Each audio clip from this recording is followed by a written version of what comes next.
Jesus way, oh, the Jesus way, is the way of peace. is the way of peace. Oh, the Jesus way, Oh, the Jesus way, is the way of peace. is the way of peace. Oh, the Jesus way is the way of peace. When he is king, all wars will cease.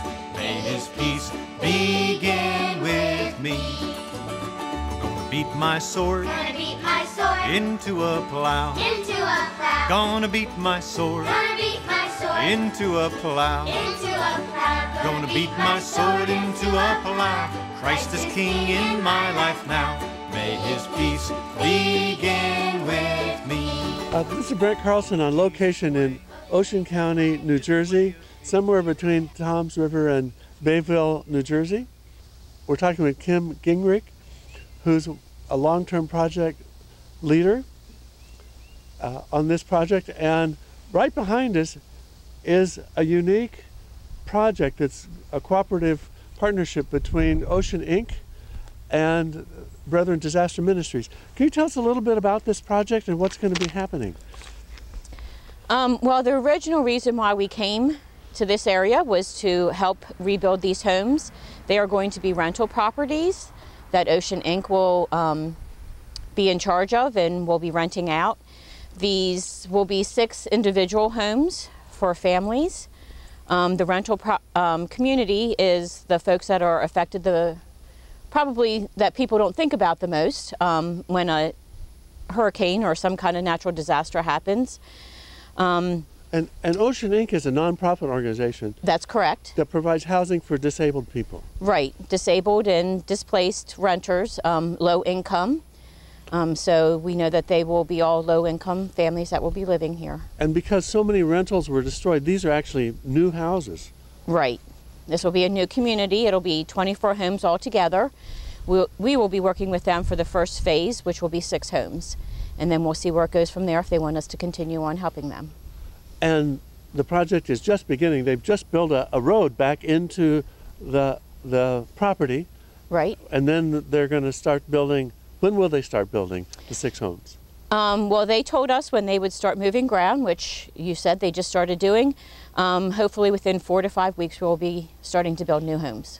And any idea when the first 6 homes will be completed? I'm not sure. Hopefully we're talking about a 6-month time period, hopefully, that they will be built within. Anything else that's interesting about this project and the partnership that's being formed between Brethren Disaster Ministries and Ocean Inc. that you could? Well, it is a unique partnership, like we kind of alluded to earlier. We generally don't build rental properties just because of the situation with that. We usually rebuild homes, right. For people who don't really have insurance or other resources. Right.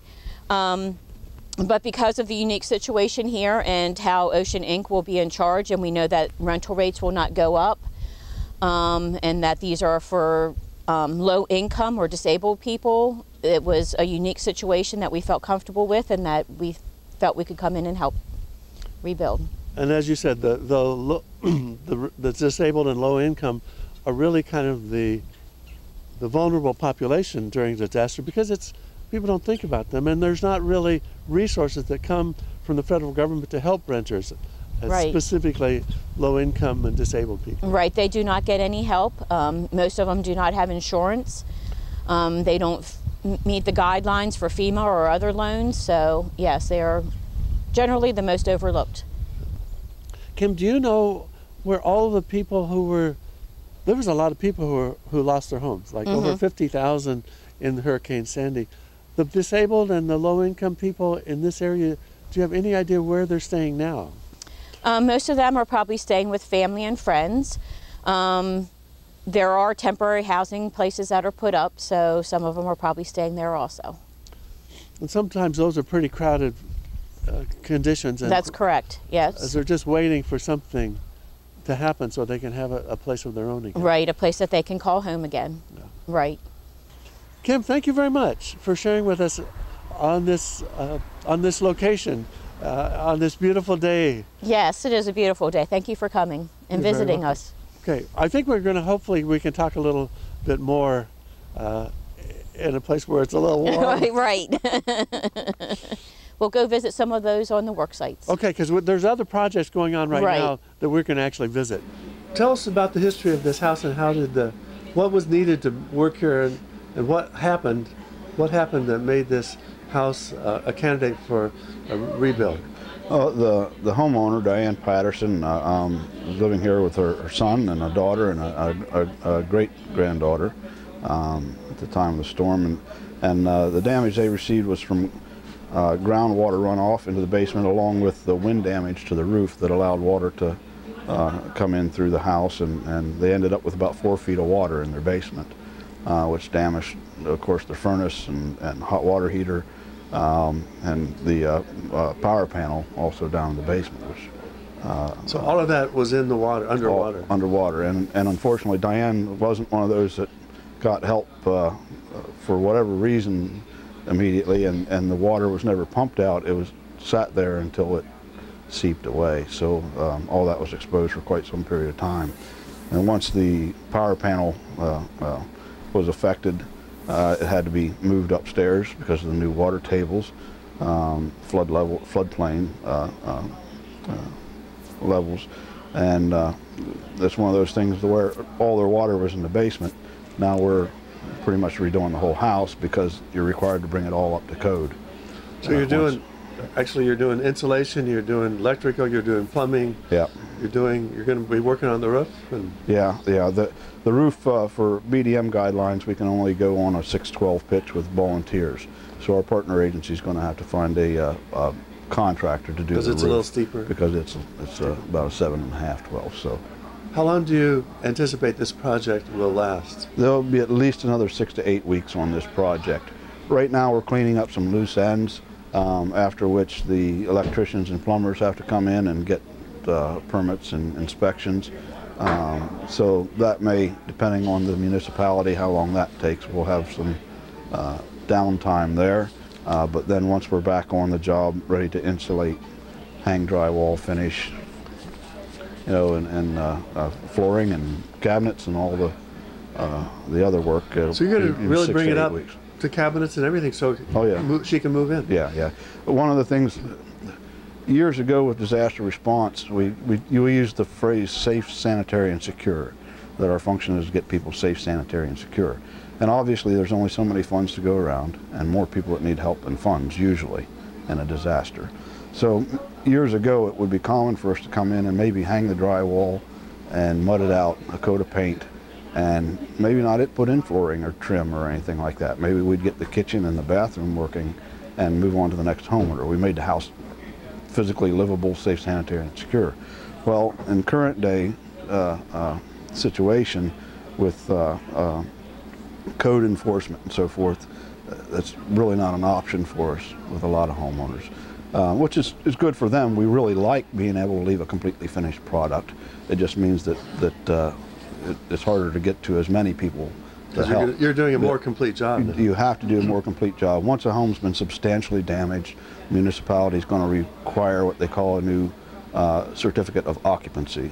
And to get that, everything has to be done. It has to be flooring in, the house complete, to be able to get that new certificate of occupancy. Right. No, you don't have. There's no heating. There's no water. There's no electricity in here. No. So yeah, we have a little bit of electricity to work with, but you're bringing that from outside. Right. Yeah. So nowhere near legally livable conditions. You've got quite a crew here. There's men and women, and they're doing wiring and they're doing cleanup and they're moving things. Where are they from? This crew's from Indiana. They drove quite a ways. We get a lot of our crews are Indiana, Ohio, Illinois, of course many from Pennsylvania, Maryland, Virginia. We have with us one of our long-term leaders, month-long leaders, Nancy and Tom Sheen, that are with us this month. They're from California, actually. Oh, really? Yeah, so from Northern California. And they came here for a whole month? Yeah, they come from. And they're helping you as a project leader? Yes. With this particular storm, with this particular disaster, it's been a little bit different than a lot of our experiences. Our partner agencies are kind of slow getting things in gear, and there's a lot of we'd be here for quite a while to talk about all the nuances of why and how. But in short, no one agency has enough work lined up to keep us occupied. So it's been a lot of extra work working with multiple partners to keep the jobs, to keep the work ahead of the volunteers. So I'm pretty much consumed with logistics and you know, organizing the work and materials and now permits and that type of thing. And then our month-long leadership that's been at this site has been the ones that have really made it happen with the volunteers on the site, getting the work done. So. What's your background? Do you have a construction background? Yeah, I was a self-employed contractor. I'm still legally, you know, file taxes as a self-employed contractor, remodeling and repair, new construction. So this is your business, yeah, so to speak. Yeah, yeah. This, for me, it was a journey. You know, I legally had been in business for 18 years, and it was many years ago that I made my first trip as a volunteer with Brethren Disaster Ministries. And you know, the volunteers come for a week at a time, and I got to the end of that first week and I said, I'm never going for 1 week again. I just didn't get enough done. And that's something that's pretty universal experience from a lot of volunteers. They go home at the end of the week, they don't want to quit, they don't want to come home in time to clean up. There's more work to do. They want to get just this little bit more done.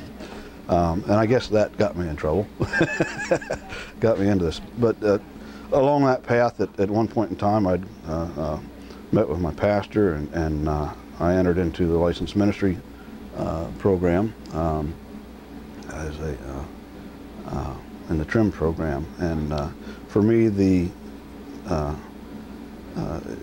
part of that is the process of discernment, of direction, and this is where that direction brought me. So for me, this is my mission field. This is where answering Christ's call in my life to leadership in the ministry has brought me. We're with Tony Groves from New Jersey. Tony, welcome to Brother Voices. Thank you. And we're on site here in part of the Toms River project. I think this is actually Neptune, New Jersey. Yep.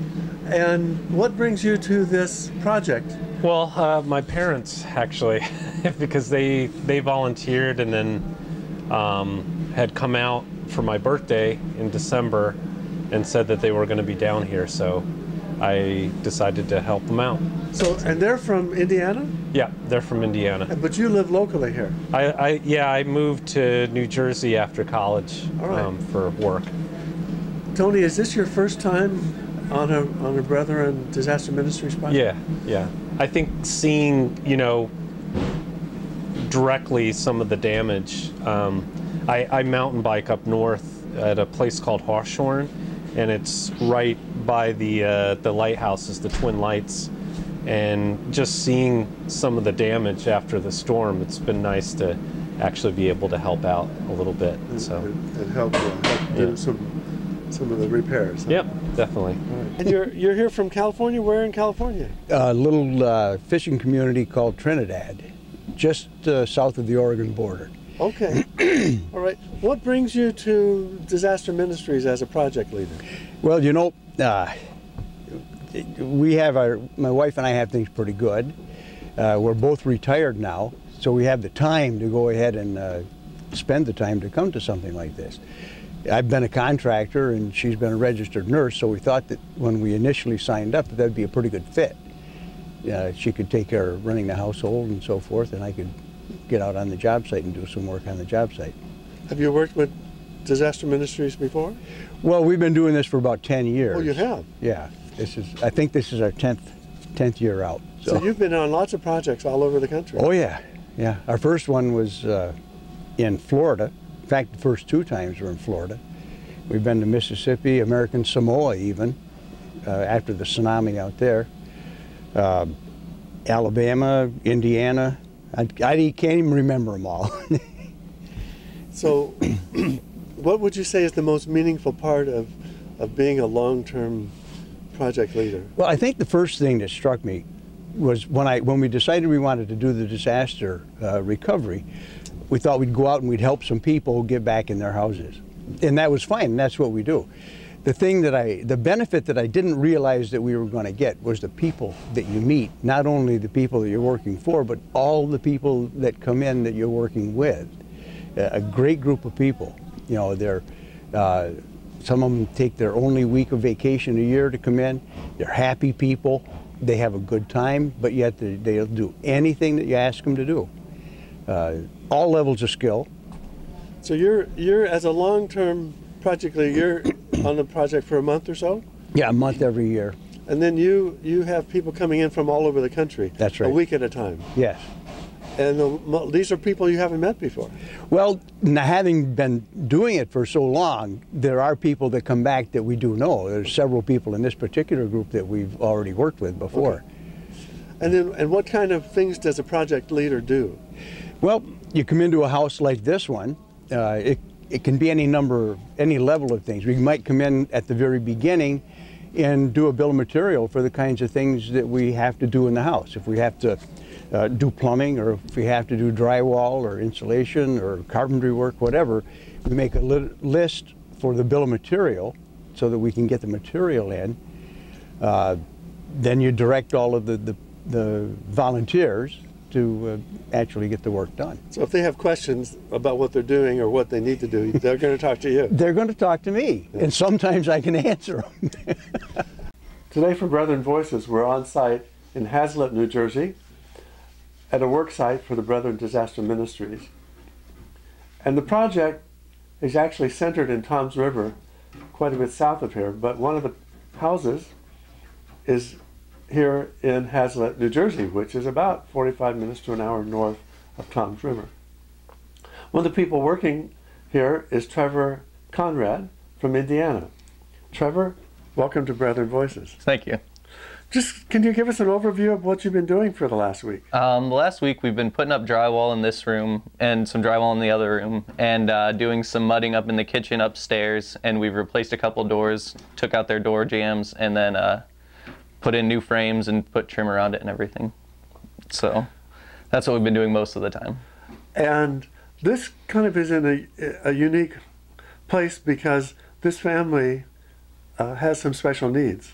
Correct. They have about 9 children living with them. They're foster parents, as well as they've adopted quite a few children, and they've helped over 100 children throughout their time as foster parents. Their house was actually completely leveled, and then this is a house that they found, and the stuff inside of it was not done to code, and then a lot of it had to be torn out. There was a bathroom that was causing moisture to get into the walls, and it caused mold problems and different things like that.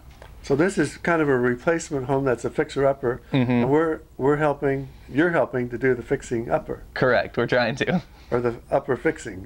Yeah. Is this your first time on a Brethren Disaster Ministry? This is my first time. Yes, this is my first time on a Brethren Disaster Ministry trip. And you're here with your parents? I am here with my parents. They've been quite a few times before, and my brother has as well, but he wasn't able to make it on this trip. Okay. What do you think of the work? It's been a really good experience. It's great to be able to come out to a place where something has happened and just help people regain some of their life from before the storm hit. So it must have been quite devastating to have lost their entire home and have to be living in this house while it's being fixed. And I'm sure it's a bit of an inconvenience for them. We've been all throughout the house, and they've been very welcoming and very gracious for us to be here, and hopefully we haven't been in their way too much. Do you have experience and background and training in mudding and putting up wallboard? And I've done it before. My dad owned a construction company when I was really young, and my brother works construction full time, so we've done different side projects I've done different side projects with them, and so I've had some experience with it, but most of it is kind of just learn as you go, and somebody such as Ed or my dad or different people like that will show you how to do it, and you just keep going and hope it turns out well. And so it's kind of on the job training. Yep, basically. You don't really need any skills to come. It's just you can learn it here and be able to work with whatever you can. Anna, welcome to Brethren Voices. Thank you. It's nice to have you. My pleasure.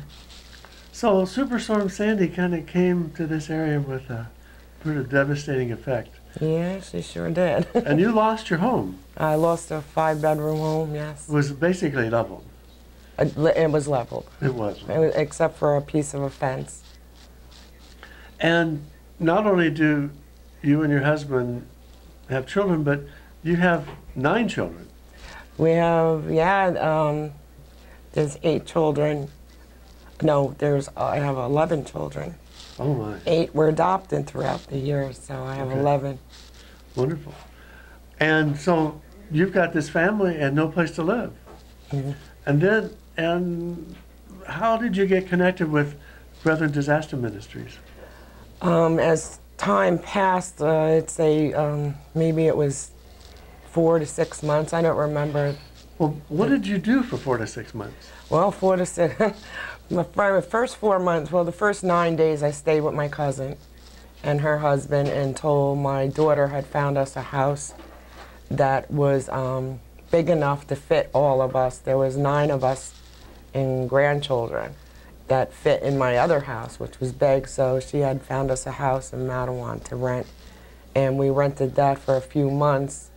But even though FEMA helped pay most of the rent, we were getting unbelievable oil bills a month and electric bills, and plus we still had mortgage and other bills from the other house. And so you had to pay the mortgage even though the house was gone. Yeah, I asked for them to hold it, and they said they would hold it for 3 months, but on the 4th month we would have to pay it all in full, which made no sense anyway. So what we had to do is SBA, FEMA, we went in line, FEMA sent you to this one, that one, but the SBA told us that we had a few months that if we qualified for a small loan on low interest.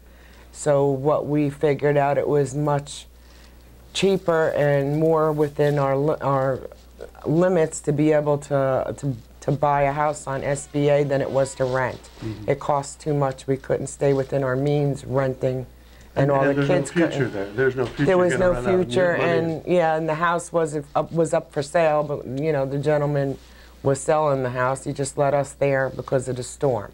Mm-hmm. And there was really no place big enough for all of us to go. So we took the SBA up on the loan, and we had to buy a house by July, and because of the storm, everybody was looking for places, so it was pretty tight even buying a house, and we bought one that had to be fixed up and made safe and big enough to where, or room or somehow spacey enough to bring all the kids in. And that's where you needed some help. I needed help. I needed help, and God sent help. Yeah. So how was the connection made with Brethren Disaster Ministries? What happened was Love Incorporated from Long Branch had asked to meet on my property, and they did prayer service with me, which a rainbow came out, I have to say. It was really beautiful. It was, we were all 3 of us in awe. I loved it. So, and he had asked if I was getting help or what was happening, and nothing's happening even until this day. I'm still on a waiting list and just received letters. But Love Inc. had contacted Future of Hope, who had contacted you, I think, how that works. So there was a connection and a connection and a connection. Yeah, there's always a connection. Yeah. And then so somebody contacted you from Brethren Disaster Ministries and said, what can we do? Future of Hope had called and said they were with, through you, and more or less both these and brethren, what can we do? And anything was an answer. Yeah, good. So how long have they been working on your house, the Brethren Disaster Ministries? Since about 2 weeks now. And they're kind of working, you're living around the work, or they're working around your living. Yes, and I have no problem with that. It's wonderful. I am blessed. So what kinds of things are they doing? They're making it safe, for one thing. The electrical, then there's some plumbing has to be fixed. There was, the house is old, so it's plaster walls, and a lot of it was coming down in the kitchen. And there was no windowsill or I even had the snow coming through the sides of the windows around it and the doors. So they made that all safe and built the windows and did all beautiful plaster work out here, and I'm just totally blessed there. Yeah. It looks like your kitchen is almost back. It's almost back. It's almost a real kitchen. We had gotten a stove about 5 months ago and a sink, so we were in awe with that. So that was great, and it's almost a kitchen. Do you know how long? And actually, in 2 weeks, you've had 2 different crews in here? Two different crews, and I can't tell you.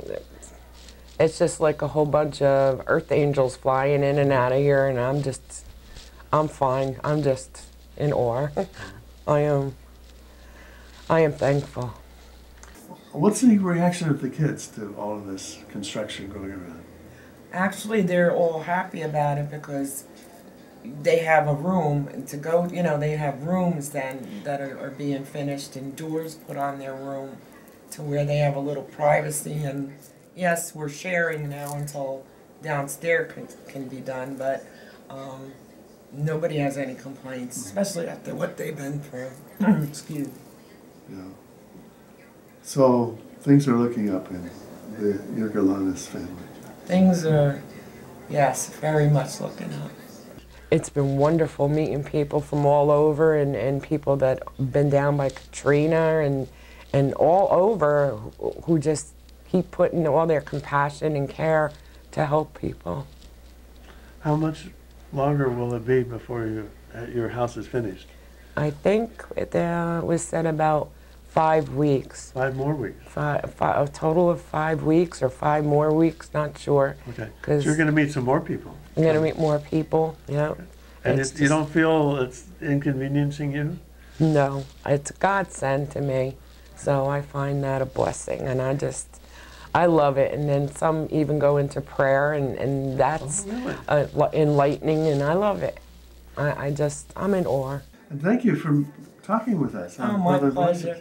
Many blessings, thank you. Many blessings to you. Thank you. I'm just delighted that Brother in Disaster Ministries was able to come and help out and work with you. I'm very grateful. Very grateful. Thank you. All those who tread The path he trod. the path he trod. All those who tread All those who tread the path he trod. the path he trod. All those who tread the path he trod shall be called the friends of God. May his peace begin with me. Oh, the Jesus way Oh, the Jesus way is the way of peace. is the way of peace. Oh, the Jesus way Oh, the Jesus way is the way of peace. is the way of peace. Oh, the Jesus way is the way of peace. When he is king, all wars will cease. May his peace begin with me.